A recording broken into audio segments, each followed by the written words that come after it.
Crazy, a software bug issued $3 trillion compensation to astonished customer.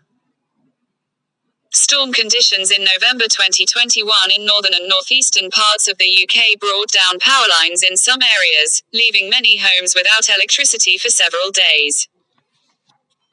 British power companies, which, for better or worse, are privatised rather than state-run, are required to pay out compensation to customers who did not receive the service promised in their contract.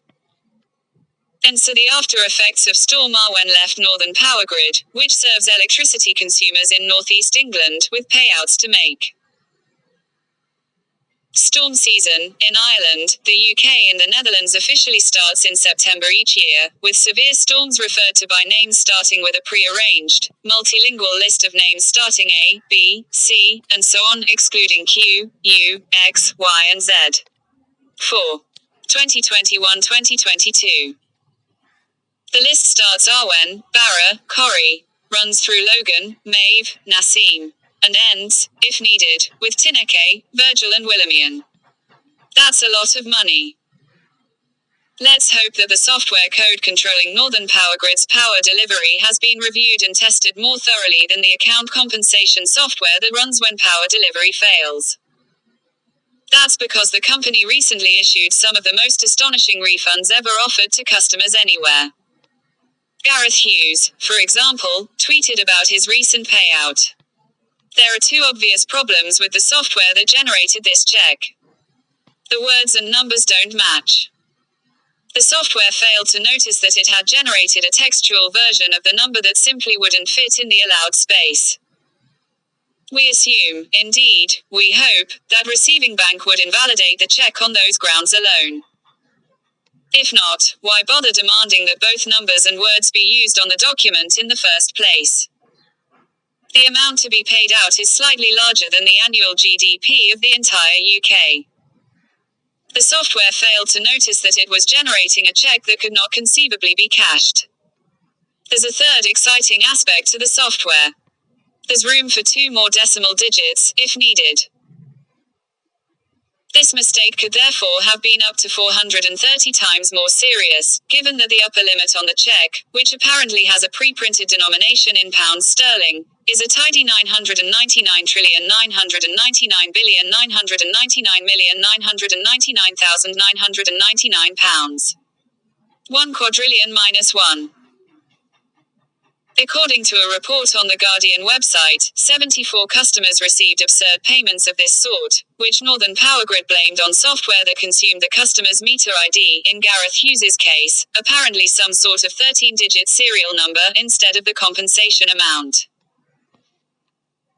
Whether that was down to a column mismatch in a hand-exported CSV file, we've all done it, though perhaps never quite as excitingly as this created for the admittedly unusual circumstance of storm-related compensation, or a more fundamental software bug that could occur at other times. We have no idea. Danger, Will Robinson. Things could have worse.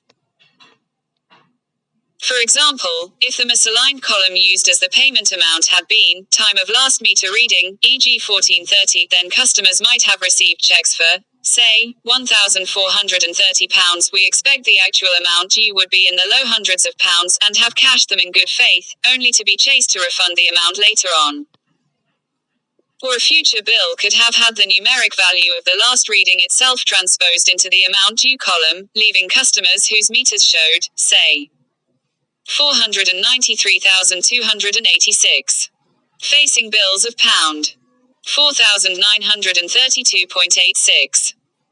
That might leave them scrambling to prove they hadn't used that much electricity in the past month. But how do you prove a negative? It would be fairly easy to show that you had been busily mining cryptocoins at full tilt for several weeks, simply by producing blockchain entries to support your claim. Or to demonstrate that you had, indeed, been growing high-quality hydroponic vegetables for the artisan vegan restaurant market, by showing invoices from the eateries concerned.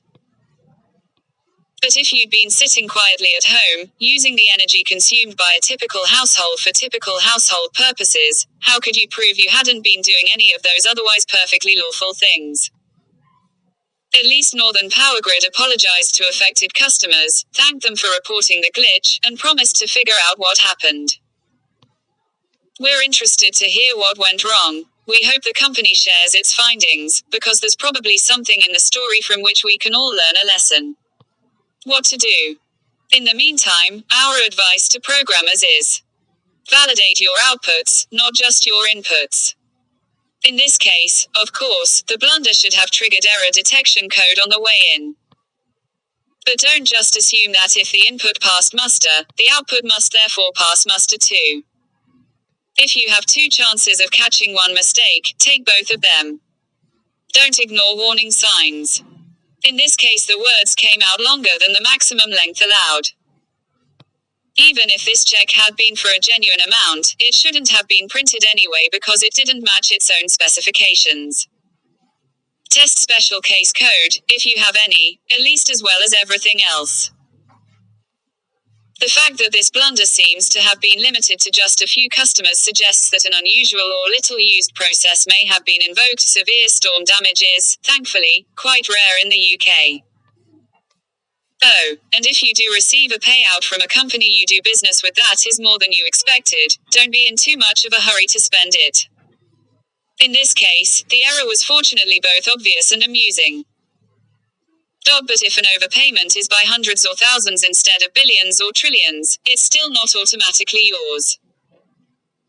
You're very likely to have to pay it back unless you can show that you were reasonably expecting the amount at the time you received it, and thus that you were reasonable to assume it was yours.